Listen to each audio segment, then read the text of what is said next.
2020 Astro Tarot forecast. I am using your deck again, the Aquarian Tarot by David Palladini. Happy solar return.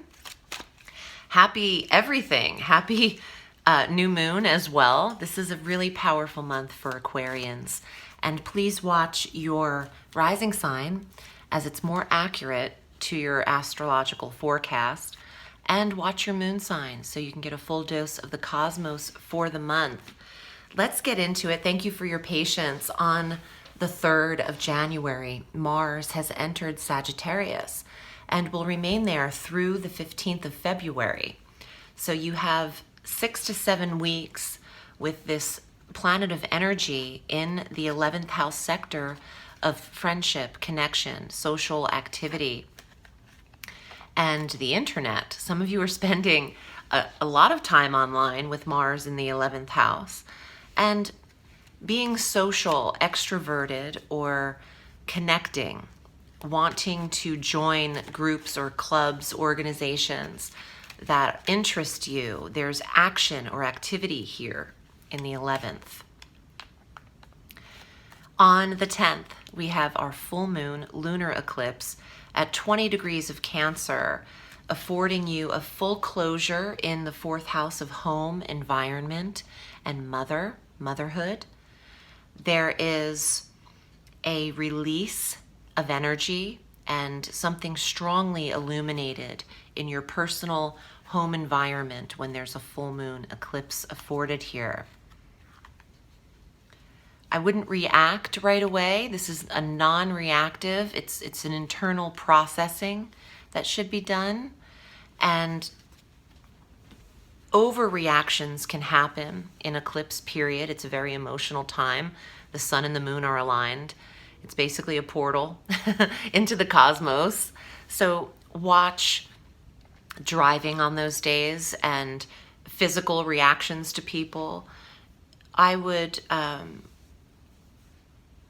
channel the High Priestess. I said that in another reading, but it's what I'm getting. Summon the quiet, non-reactive, receptive energy of the High Priestess card, and she takes her time before she answers or responds to any upheaval or awareness in the home sector. On the 13th, Venus enters Pisces through February 7th. This is wonderful for your resources, finances, security, and confidence, because the 2nd house has a lot to do with self-value and self-worth. And with Venus here, there's a smoothing over of the sector that she travels through. You have 3 weeks of a more boostful ego and confidence. And that's just in time to prepare you for what's occurring in your 1st house. On the 16th, Mercury enters your sign through the 3rd of February. Communication, expressing yourself, publishing your work. Public speaking is effortless, and teaching and learning, studying, your own private study is effortless at this time. If you're a writer, this is the time to get to work. There's no writer's block with Mercury in your 1st house sector. The sun enters your sign on the 20th, so happy solar return to the early Aquarians. And the new moon is on the 24th at 4 degrees of your sign. I can hear the train. I love that. I'm at my mom's house, and this is the yard that I grew up in and took my first steps on towards those woods in the back. You might see the train if it comes through.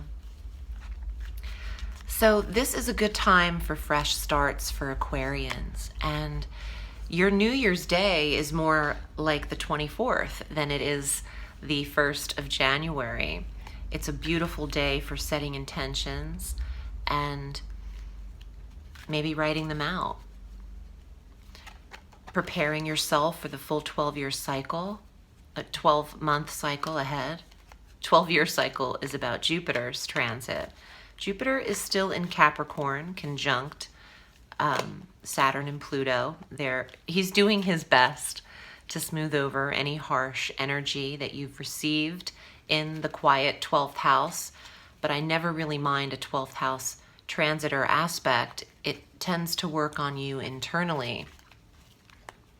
Let's see what's here in your cards. I'm excited to see what comes up for you. And if you'd like a private reading, I'm at audreyalison.com. Aquarius, here are your cards for the month of January. Justice. Justice is the major arcana card of the sign of Libra. It's also about counsel, attorneys, some legal situations. It could be property.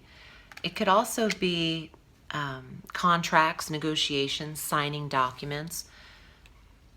Let's see what else is here. 9 of Cups, wish fulfillment. There's a happiness to this card, and the cups are governed by the emotional energies. And there's a reward here for Aquarius with Justice in combination with 9 of Cups. You've reached a goal or a sense of fulfillment, happiness for yourself. 4 of Cups, and that didn't come without some worry or concern. The 4 of Cups is sadness and depression, but surrounded by Justice and the 9 of Cups, it feels like you've battled something, but you could be prone to this. Some of you, not every single person has depression, but you could be prone to going somewhere emotionally and thinking something's a certain way. Let's see what else is here. King of Cups. You might be experiencing some concern or sadness or worry regarding a water sign. Cancer, Scorpio, or Pisces energy in your life. And 2 of Swords. Maybe there's a decision to make. Crossroads. She's wondering which way to choose, and that is that mental card of analyzing. Some of you are dealing with choice between a water sign and or a Libra, or the choice of whether to sign this contract, weighing things out, making your list of pros and cons first. And if this is regarding property, if something didn't come through first and maybe you were let down, give it a second try, or wait a little bit to hear back from your offer. I don't want you to assume it's not going to work for you right away. There's something to this that says, listen, it can happen, just don't give up on it before it can. And take your time through the eclipse. The eclipse day isn't the day to give someone a decision. It's definitely a time for thinking behind the scenes. And from the 13th forward, there's more confidence in your approach. So that's a smart day to give the answer or to move forward. Give yourself some time through that eclipse period, Aquarius. I'm wishing you a beautiful 2020 and a lovely solar return. Thank you for choosing me here for your guidance on the astral. Aquarius, remember, the sky is limitless, so reach for the stars.